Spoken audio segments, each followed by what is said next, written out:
Alright, now that you got the old cover off and you went ahead and removed all the remaining hog ring metal pieces, little shards from the rail and the cushion, take your new cover, position it over, and included with the cover will be the hog rings right here like this, so you don't have to worry about purchasing those by yourself. I got hog ring pliers here, but needle nose work just fine. I've used them 100 times, so if you don't have hog ring pliers, don't worry about it. You'll be good to go with needle nose. All right. We want to take that bar and position it over right in that seam line where the corresponding bar and the foam cushion is. And make sure you get the hog ring that connect both the bar in the cover to the bar in the foam cushion.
Again, these hog rings will hold those two bars together, keeping your seam lines really defined and the cover attached.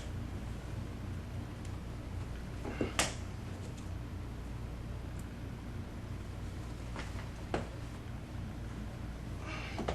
you go.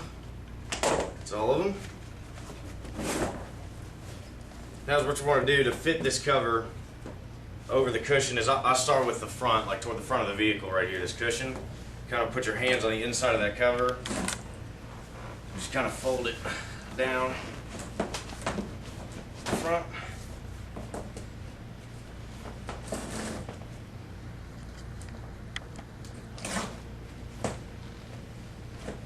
Fold it down the back.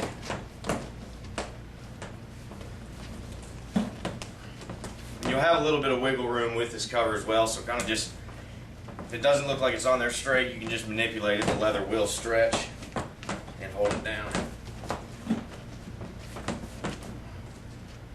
All right. Go ahead and reattach those 4 clips underneath to the seat pan.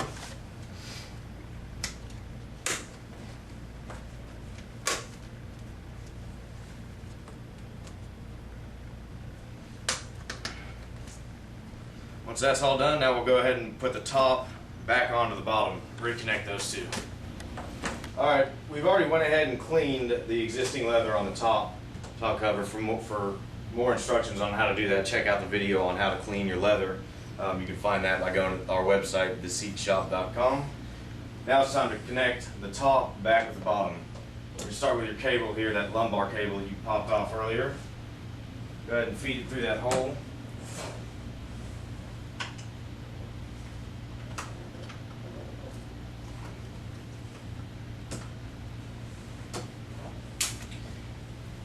And then remember that post that's built into the bottom, again, in this hole that's at the top.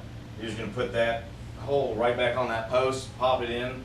You'll have 2 bolts, again, that 13mm right on the side. And a little tip before you connect the top back to the bottom is take you a rag and go ahead and put it around this metal bracket here from the top. That way you're not going to tear your new leather, you're not going to dirty it, you're not going to get grease on it. And now we'll go ahead and reconnect the bottom to the top just like it came off. Alright, the top is now connected with the bottom by these two 13mm bolts. We got that already bolted back on. Next thing you're going to do is cut the hole for that lumbar knob. You can just lift up this cover and see that hole where it's supposed to go right there. Just kind of, you can feel with your finger. Once you get a little cut, you can look in there and just basically you want to trace around that circle.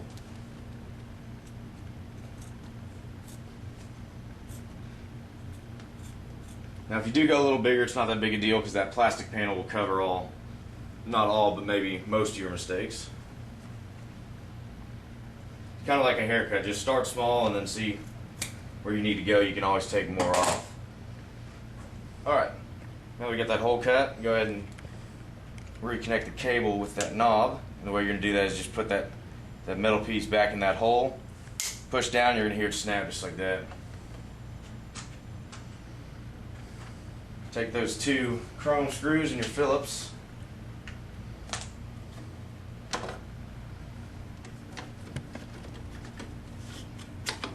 Go ahead and realign that. You'll be able to twist it once it's in there and see. Line up those holes. Don't torque them down too tight.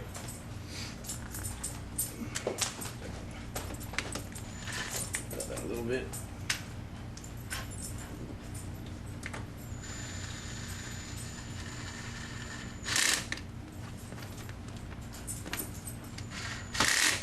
Alright, there's one more hole you cut before you put that power track back on the seat pan. It's going to be over here. That's going to be for that seat belt warning sensor. You'll be able to look in, you'll see kind of like a teardrop hole in here. You'll be able to lift up and see it's a little oval teardrop. Again, take your finger, and all you have to cut here is just an X. So start at the bottom, hook it in. There. We'll catch a little X. That'll be good enough to reattach that power track back on the seat pan.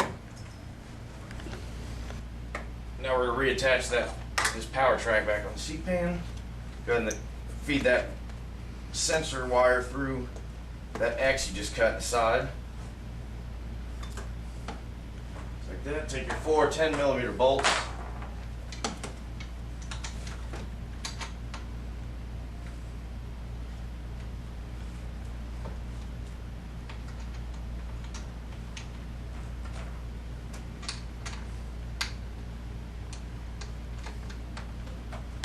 Just going to get them started, and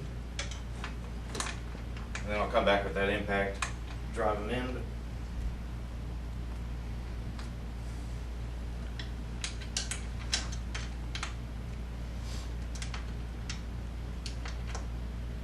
Alright, I'm going to go ahead and tighten these four 10mm bolts back on, and then we'll show you how to reattach the plastic piece on the side.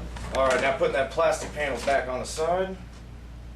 Lift it up, you'll see that oval hole that you originally pulled it out of. Feed that through.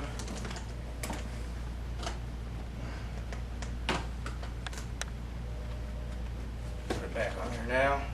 And now you have those two Phillips in the front, and also those two Phillips that you pulled off the side. We're going to go ahead and put those back in, securing this back on the seat. Alright, we got everything back installed back on the seat. You want to double check all the electrical connections underneath, make sure they're all clipped together.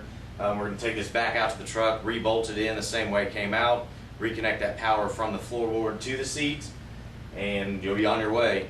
Now for other videos on installs, please check out our website at www.theseatshop.com, or please feel free to give us a call at 214-710-2565. We'll be happy to answer any questions you may have. Replace a driver's bottom on a 2002 through 2002. For more videos on installs, please check out our website at www.theseatshop.com, or now after we